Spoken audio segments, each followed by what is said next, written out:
Hey, this is David Wynn with the Mortgage Edge podcast brought to you by Click and Close Mortgage. Today, I got a very special guest all the way from Arkansas, Rebecca Webb. Rebecca, welcome to the show. How are you? I'm good. Thank you for having me. I'm excited to be here. Well, thanks for, as you know, we bring on the top realtors from across the country, and it's as we sit here on January the 3rd on a Friday. We're coming to you from Arkansas. What's the market like in Arkansas? Talk to us about that. First of all, tell us where in Arkansas you're at and what's the market like right now. I live in Fayetteville, but I work all of Northwest Arkansas. Most of my sales are closer up towards Bentonville and Centerton. The market is pretty busy right now, so we haven't really had a slow time. We've got a lot of people moving into this area. We have Walmart headquarters, other things that draw quite a few people here. So it's a busy time. That's awesome. Well, Mhm. I've seen your numbers. We don't really need to talk about it. You're killing it, lady. But let's talk about you in the real estate business. You're a kind of a unique person that I think you got your real estate license in 2019, but didn't really start practicing till 2021 or something like that. Is that right? 2 years later? Yes, I passed my real estate exam in December 2019. And then 2020, COVID hit about 3 months later. So I really didn't do anything with it for a while. The world was shut down. And I was working as a teacher. So it's kind of a part-time job. And then it was actually one of my students, my former students, that called and wanted me to list her house. And that was how I got started. That's awesome. Well, let's talk about that. How long, the best realtors out there seem to come from the teaching industry, probably because you're an educator. How long were you a school teacher? I was a teacher for 25 years. So I did elementary, high school. I went back and got my library degree. So I did library, did a lot of technology, and kind of covered all aspects of it. That's awesome. Awesome. So what made you get into real estate from school teaching? Well, the education system has changed quite a bit over the years, and it's not a really teacher friendly environment anymore. I love the kids, but the system is, it hasn't progressed over the years. And so it kind of just, things got to a situation where it's just, I have my ethics and what I believe in, and the school district and I weren't aligning. And I kind of had to make a choice at some point. Did I support a district or did I support my students? And I supported my students, and so that didn't go over very well. And I actually got put on leave for a while, and I actually ended up getting fired 48 days before retirement. So So you never retired? I actually did end up retiring because they didn't have any basis for firing me other than I was drawing attention to some of the issues that were going on that were affecting a lot of our lower income students. So it was a COVID situation where the students were totally dependent on technology and they weren't getting what they needed. And so we were kind of in a battle over that. And I got laid off at the end of 2022. And then so that was a big hit because I had, been on a salary my whole life, and um I really didn't think I was going to get fired, but So January 19th, 2023, I'd also been talking to a kid of mine that I loved very dearly that was best friends with my daughter, and she was in foster care. And a couple months before I got fired, she had asked me to take her in. And so I said, okay. Was And she one of your then students or? she lived on my street, and her and my daughter became best friends. And then I later found out that she was in foster care. But she was at my house all the time, and I was so attached to her, and I just loved her so much. And then she actually got pulled from DHS and moved to another city. And it just absolutely broke my heart. And so then a year or two later, she calls me and says, I need you to help me. Can you can you take me? And I said, okay, I will. And then all this happened with the school. And so crazy enough, January 19th, 2023, I believe, I got custody of my foster daughter that morning, and I got fired that night, and I had to start a new career. Well, And hang on a second. Let's talk a little bit more about this. And I'm sorry for getting personal, but you told me I was allowed to. Wasn't 2019 the year you got divorced also, or what year did you? I got divorced in 2019. I did. So that's a big life altering thing. So you have major life altering things happen: divorce, leaving a job, taking care. Man, your world had to be spinning. How do you go through all that as we're reliving this now? Because I'm like, oh my god, what a whirlwind! You going through all that, and then you still had the ability to say, I am going to take care of you, young lady. I will take you in.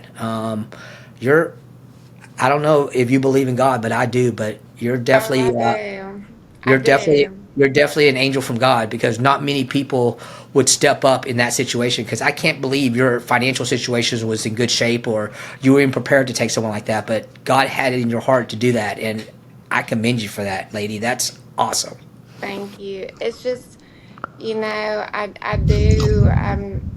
do believe in God, and I just believe that, you have to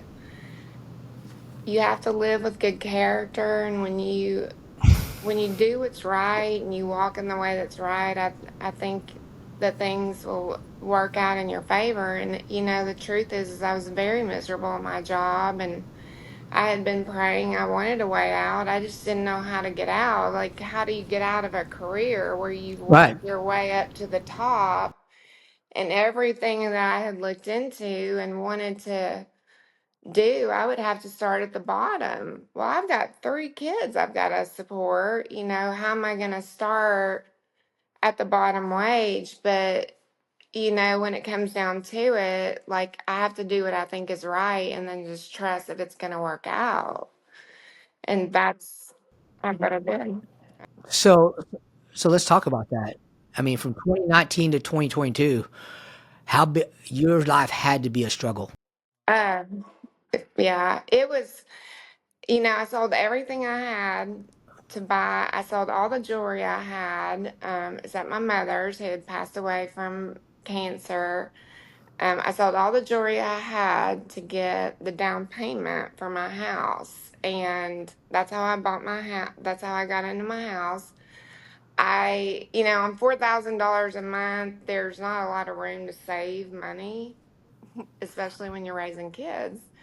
And so that year, the day that I got fired and I got custody of her, was probably the hardest year of my entire life. And, sometimes like those worst experiences are the ones, they're the best in the long run. They're hard, but I learned so many lessons along the way, and those are things I wouldn't trade. But it was hard, but also, like, I remembered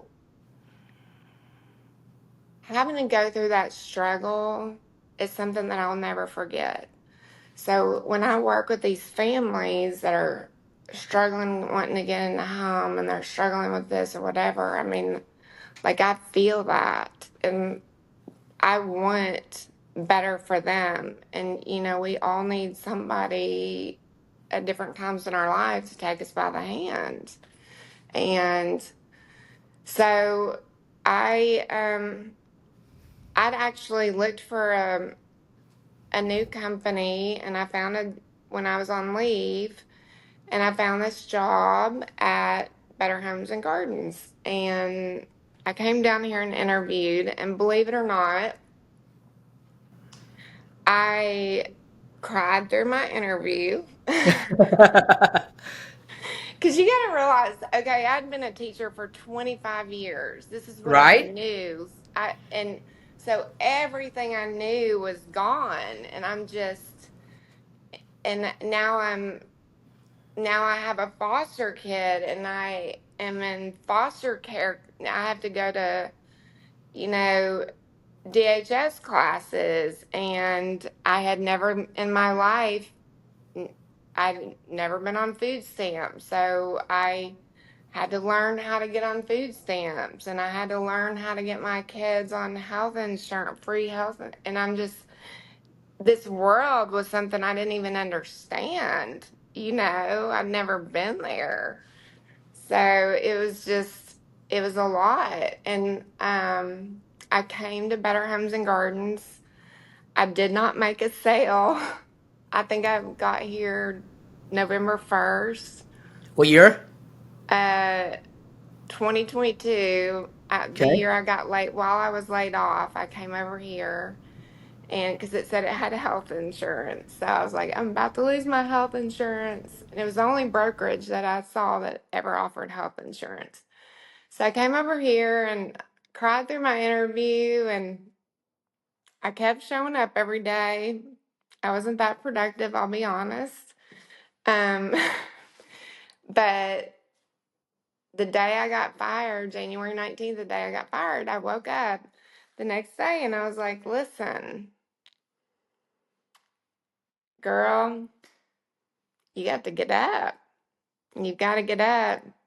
It's it's time to start over. And I just did one step at a time. And real estate is a mental game. Like if you go in, like your clients will feel your problems. You can't bear the weight of the world on your shoulders when you go in. So like you've got to be mentally Prepared. prepared and ready. And that was hard with all the stuff that I was going through. And so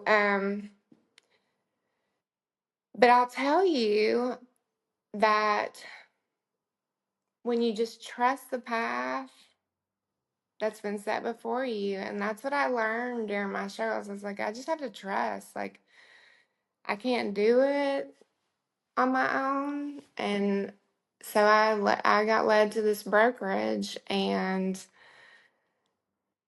they embraced me and just encouraged me and supported me. And um turns out the owner of my brokerage had one time been on food stamps and had to work her way up, and here she owns this brokerage now and employs so many people. So she just has a heart.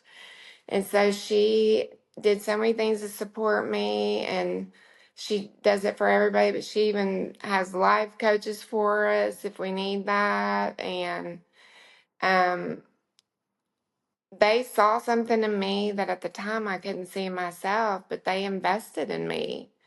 And there was months that I could not make it financially. I couldn't make it. I finally made my first sale in February, but it wasn't enough to like pay my bills and things like that. And so I had to take several advances through the company. And I mean, it meant a lot to me that they would take that risk on me. But Yeah. they saw through my pain and the struggle and my temporary situations, and they saw what I would do.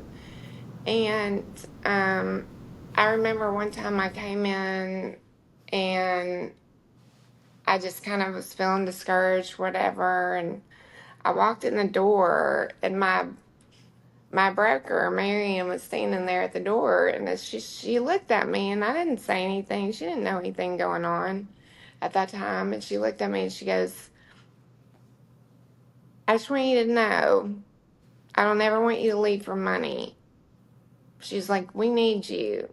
There's something about you. There's something in you." Like she's like, "I don't want to lose you," and it was just that faith in me was just, it was so empowering, the support I got here. And slowly I just, I got things resolved and worked my way up. And it was hard, but I learned as I went. And, things have been going up since then. Well, Rebecca, this is one of the best podcasts for rawness that I've done in my 2 years. I got to thank you very much. One of the things they say don't talk about on these things is politics or religion, but I say no. I talk about it because I believe in our God, that He has faith in and a path for all of us. And it sounds like He had a path for you. He had to just tear you down a little bit to build you back up. You have immediate family there in Arkansas? Brothers, sisters, mom, or is it just you? It's just me. So, I mean, I had to rely. There was no one to depend on but you, There huh? was nobody to depend on. But honestly, like, I kind of just, looking back, I felt like that was part of the lesson, because I think so many times in life, um, and I did this for many, many years. It's like I want to sit there and make my plan of what I think is going to be the best. This is going to be the best for me. This is how I'm going to make the most money. This is what I need. We look at things and we decide what we need.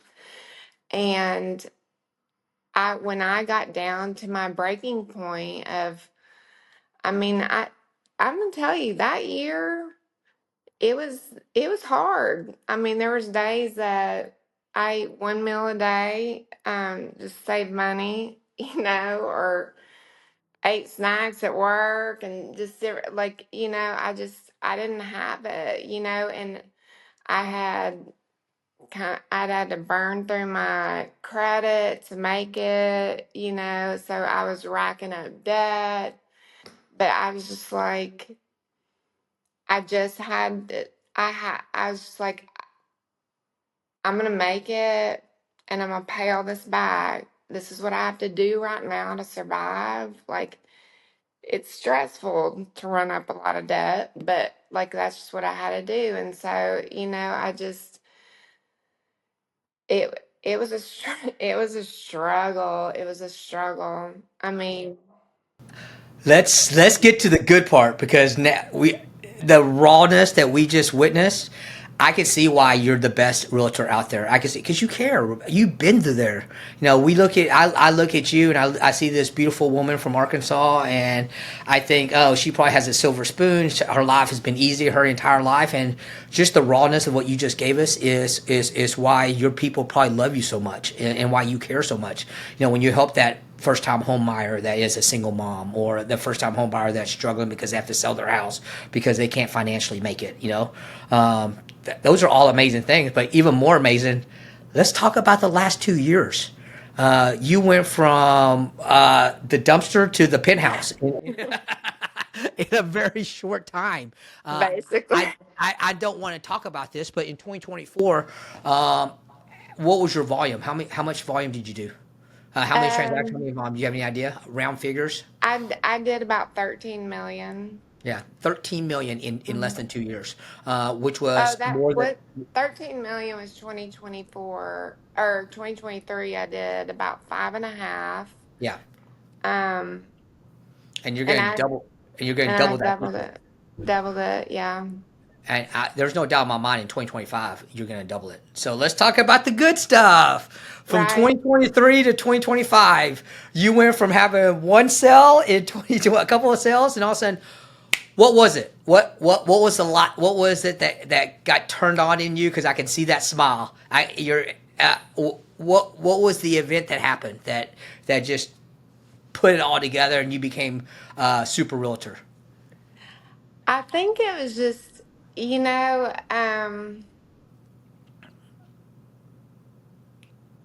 I made my first sale and that was great and I got started, but I think I think my confidence started to get a little bit better and just my healing over my life, and I just started to get excited about it because um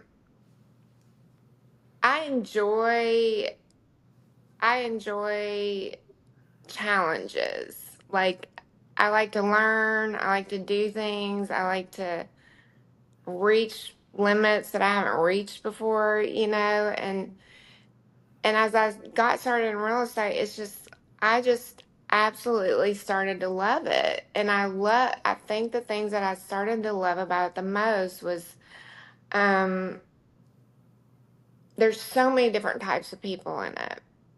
There's so many different types of people.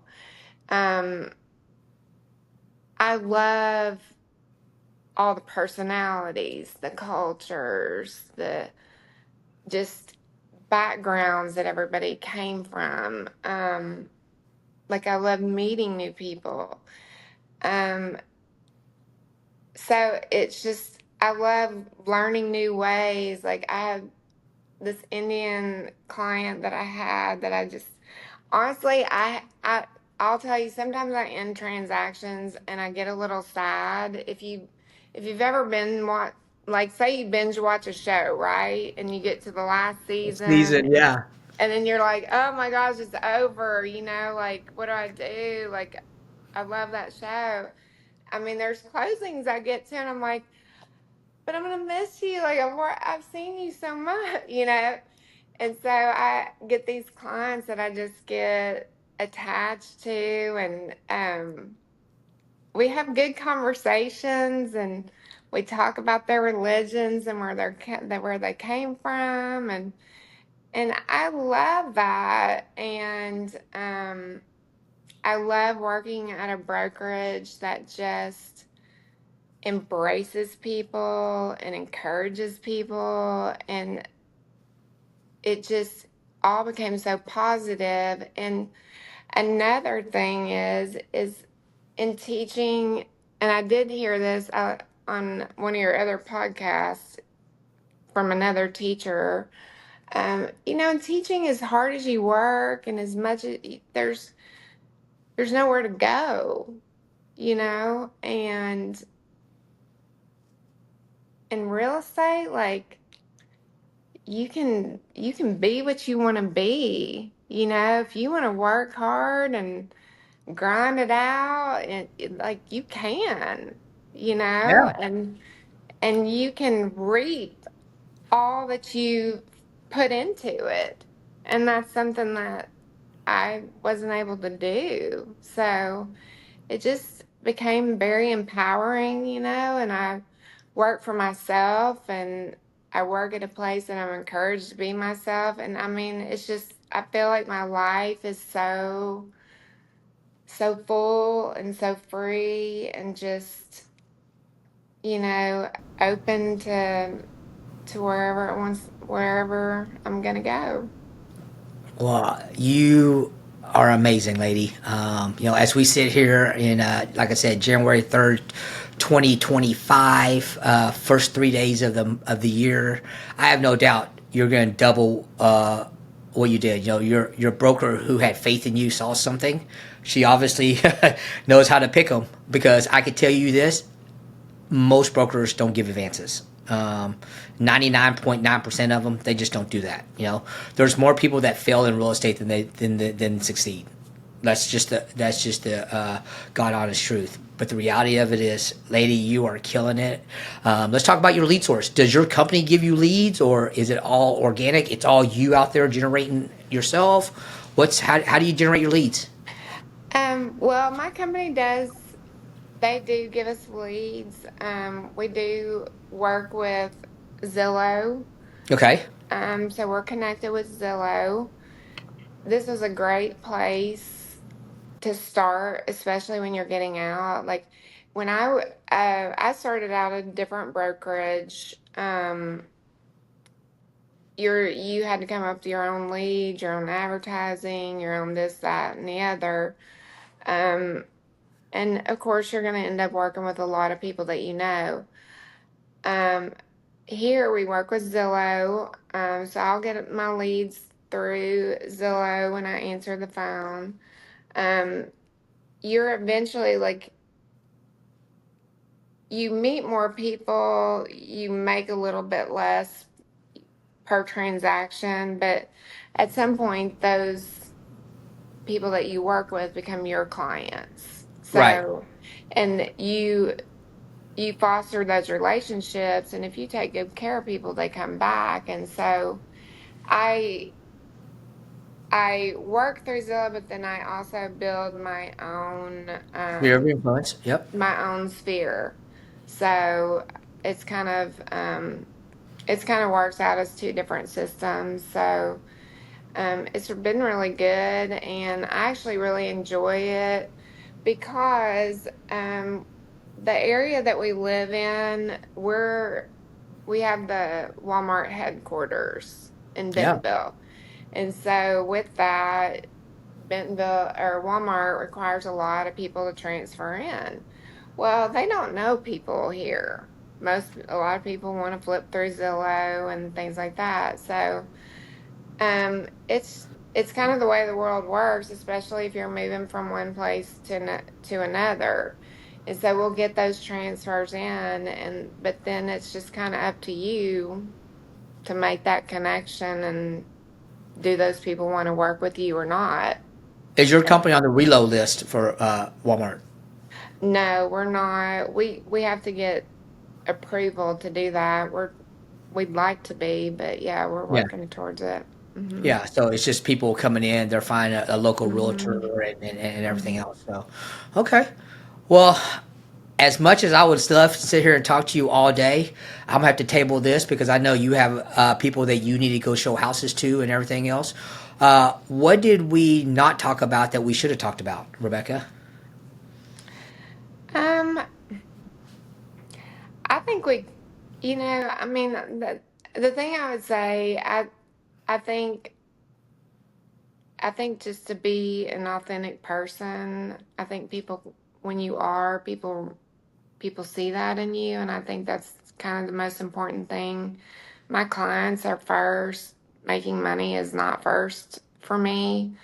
Um, I want what's best for people, and I think that's the key to being successful is when you put your clients' needs first, as you should, because that's what we're here to do, and we're here to protect them. And as a single mom, I needed somebody to protect me as a realtor, and she didn't, and I'll never forget that. And so that was something that I will never do to one of my clients. So I just, I care about them. I want the best for them. And,